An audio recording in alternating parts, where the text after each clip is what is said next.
बाबा सिद्दीकी की हत्या के पीछे लॉरेंस बिश्नोई नहीं है। ऐसा हम इसलिए कह रहे हैं कि जो दूसरा गैंगस्टर है जिसने बाबा सिद्दीकी की हत्या करवाई, उसे लेकर तमाम बड़ी बड़ी अपडेट्स आ चुके हैं। आपको जानकर ये हैरानी होगी कि लॉरेंस बिश्नोई का जो छोटा भाई यानी कहें अनमोल बिश्नोई, इन दोनों भाइयों के बीच में फूट पड़ चुकी है। दोनों भाई चाहते हैं कि लॉरेंस गैंग को वो खुद चलाए, यानी लॉरेंस बिश्नोई जेल के अंदर से अपने गैंग के ऊपर से हाथ हटाना नहीं चाहता। वहीं उसका जो छोटा भाई है जो विदेश में रहता है, उसका मानना है कि भाई जो कि जेल के अंदर बंद है वो गैंग को अच्छे से नहीं चला पा रहे हैं, इसलिए उसे ही आकर गैंग को चलाना पड़ेगा। इसलिए बड़े भाई और छोटे भाई के बीच में झगड़ा शुरू हो चुका है।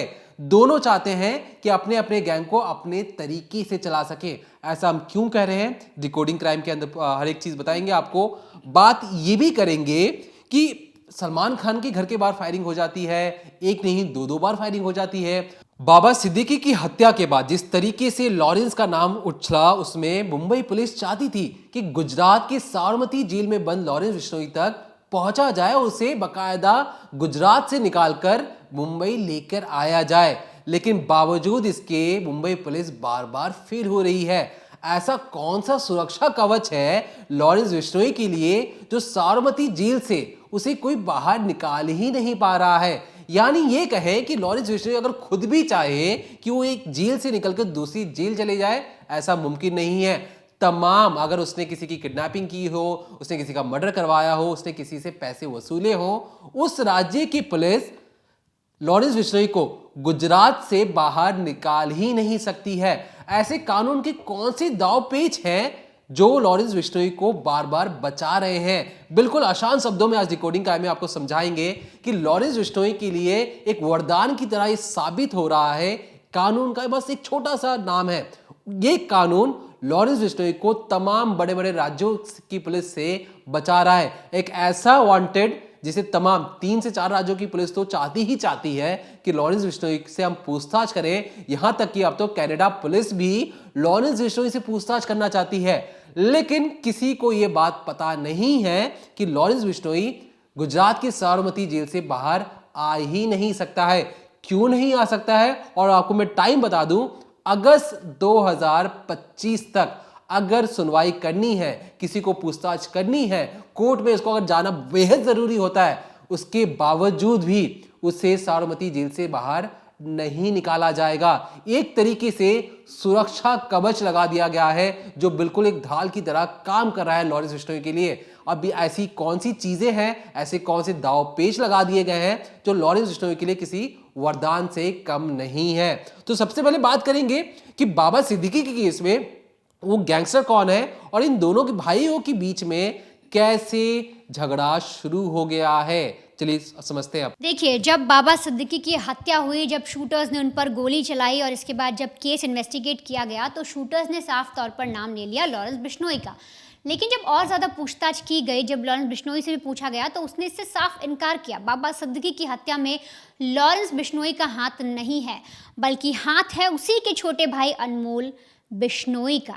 अनमोल बिश्नोई जो अब तक लॉरेंस के कहने पर जब संपत नेहरा, गोल्डी बराड़ कोई डिसीजन लेते थे, कुछ सोचते थे, कोई नया खाका बनाया जाता था, कोई डेटा कलेक्ट किया जाता था, किससे कितनी रंगदारी करनी है, क्या वसूलना है, उसके आधार पर अनमोल बिश्नोई काम करता था।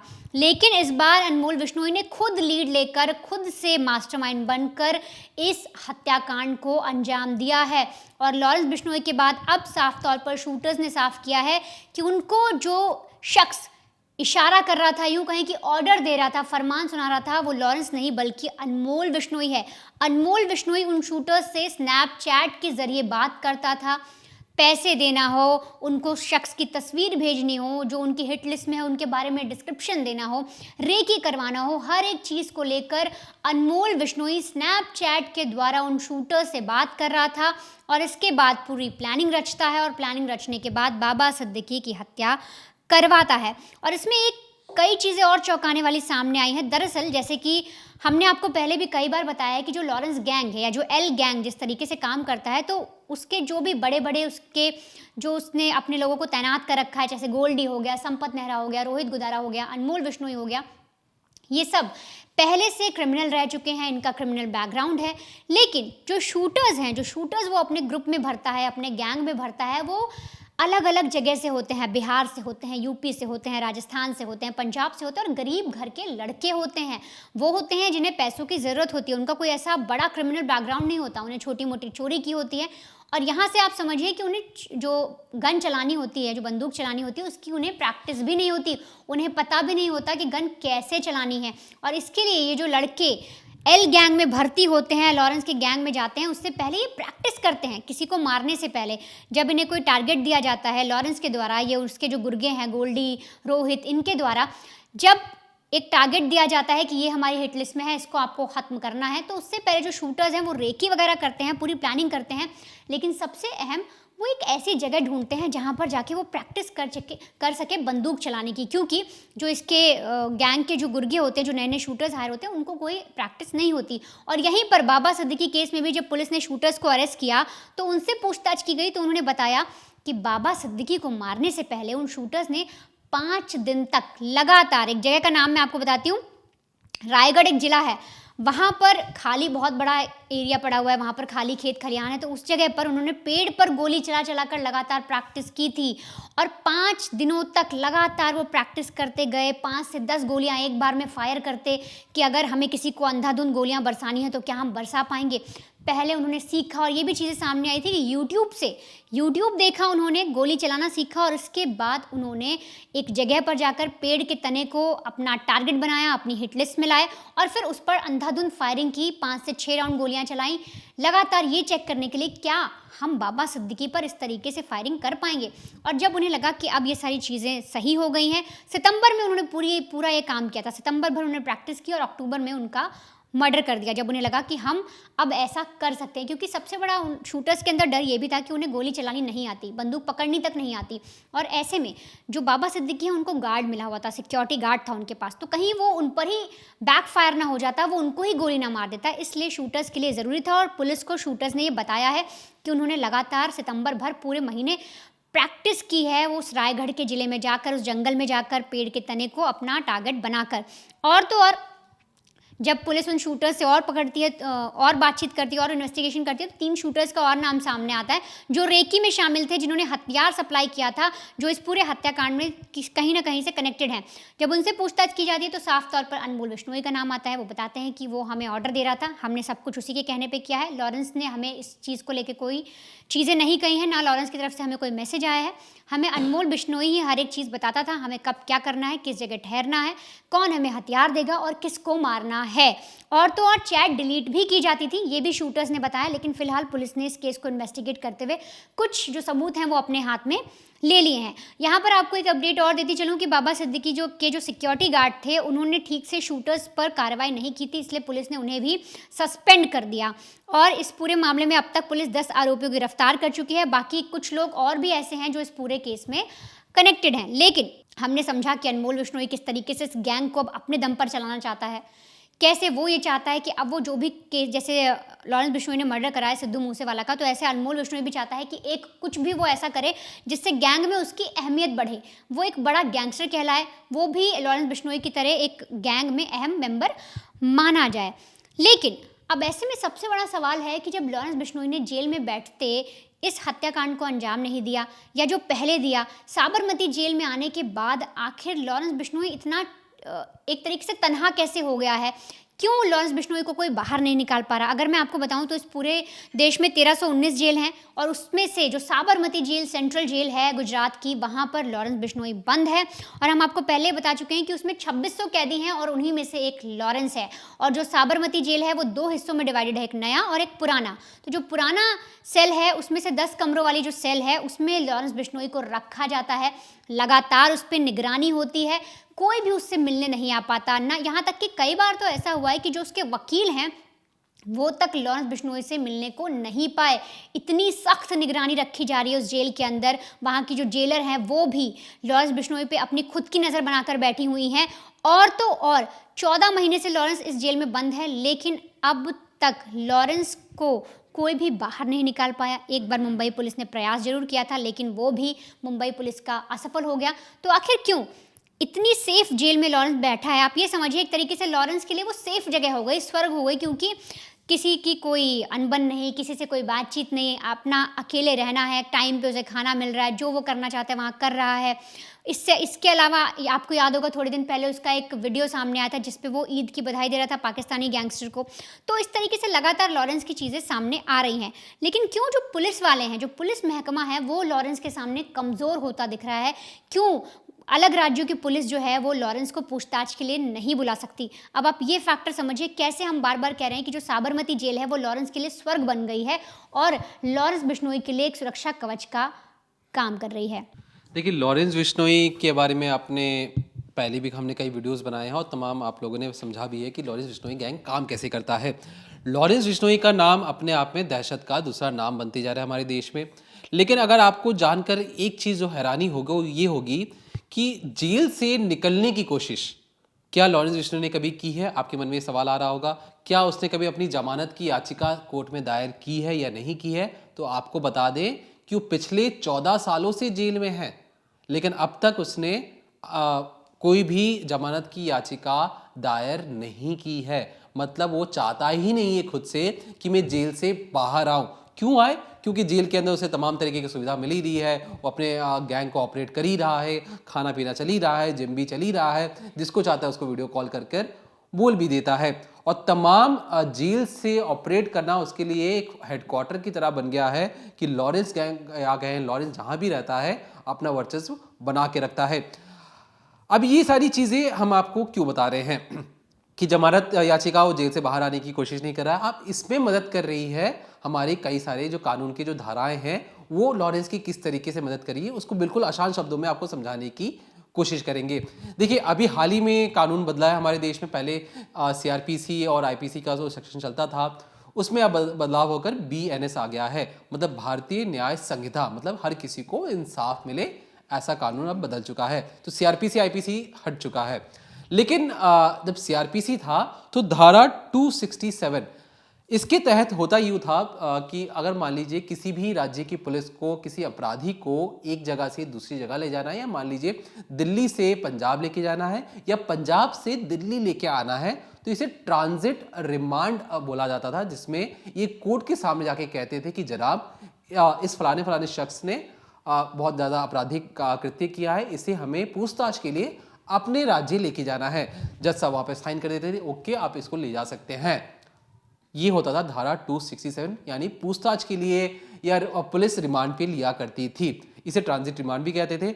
इसी धारा के तहत जब तिहाड़ जेल में लॉरेंस बिश्नोई बंद था, तब उसे उठाकर पंजाब ले जाया जाता है, फिर पंजाब के बठिंडा जेल में रखा जाता है और बठिंडा जेल से भी उसे कई बार तिहाड़ जेल लेकर आया जाता है जब ट्रांजिट रिमांड पूरी हो जाती है, मतलब जब पंजाब पुलिस का पूछताछ पूरी हो जाती है। जब उसे साबरमती जेल ले जाना था तब भी उसके पास से ट्रांजिट रिमांड यानी कहें धारा 267 का उपयोग कर कर उसे एक जेल से दूसरी जेल ट्रांसफर कर दिया गया था।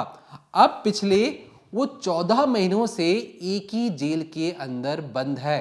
अब इस जेल के अंदर एक नई धारा जोड़ी जाती है BNS के आने से पहले, धारा 268। ये जो धारा है ये साफ तौर पर कहती है कि किसी भी राज्य की पुलिस को अगर पूछताछ करनी है वो जेल के अंदर आए, लॉरेंस सामने होगा, उससे पूछताछ करे और फिर अपने अपने जगह पर चले जाए।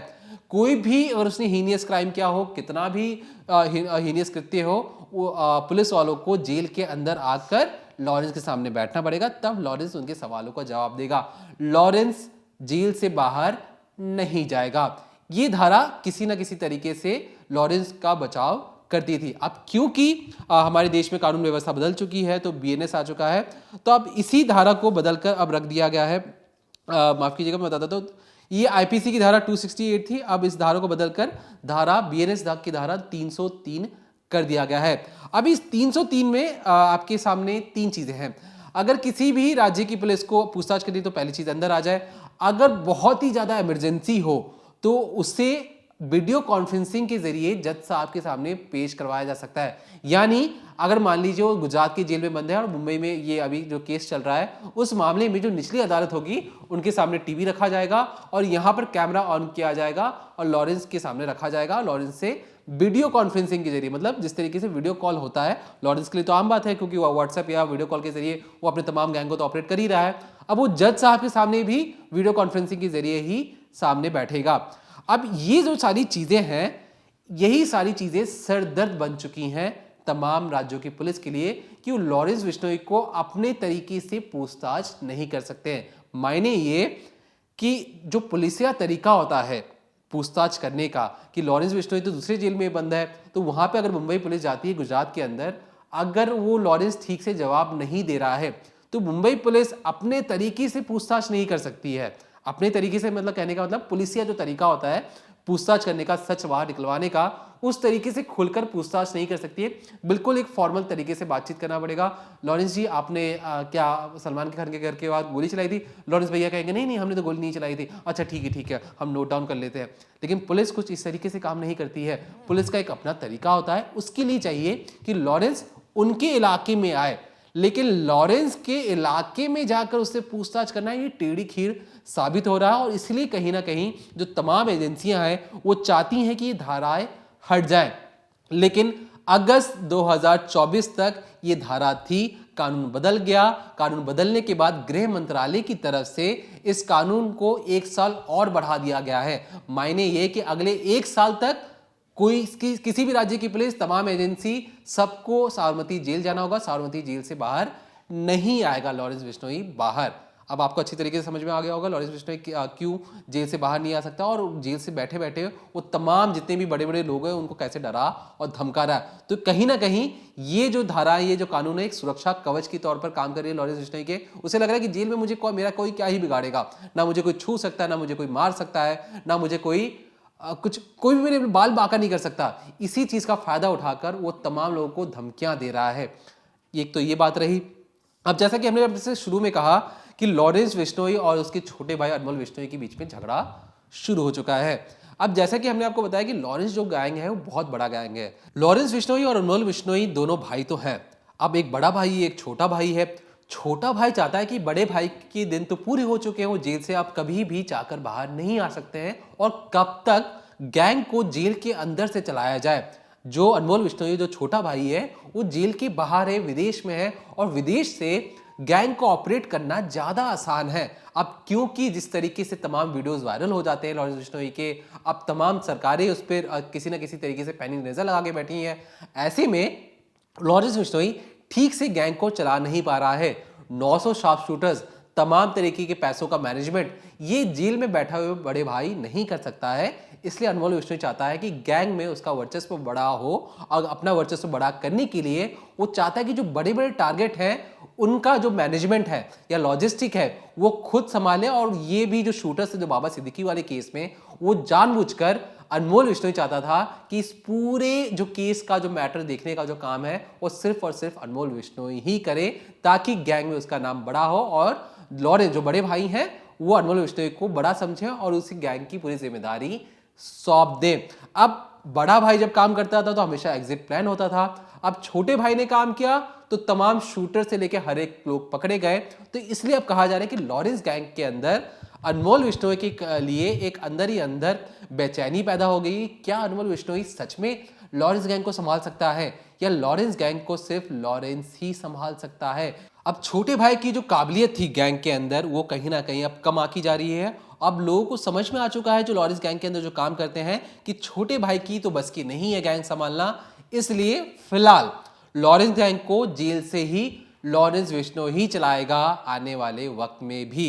इसमें तमाम जो भी नए अपडेट्स आएंगे हम आप तक पहुंचाते रहेंगे। तब तक देखते रहिए क्राइम तक।